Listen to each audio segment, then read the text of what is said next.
INTZ stock analysis. Is this the right time to buy? I'm going to be breaking all this in this short and brief 1-minute video. And just looking at Intrusion, it seems like it's very bullish here from this 1-hour chart.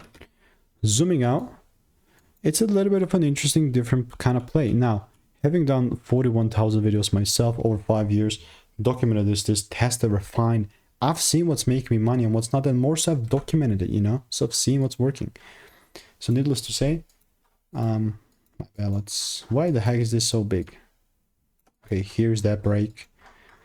This is so interesting because the setup, I'm just looking to double down on this like crazy.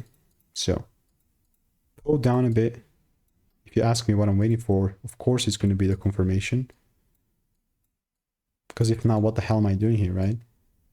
So, yeah, that's the correct one. That's the correct idea. If it does not confirm, I guess I'm not buying.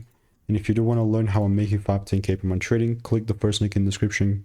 Get my free insights for the upcoming days for INTZ, and I'll see you in the next one. It's free.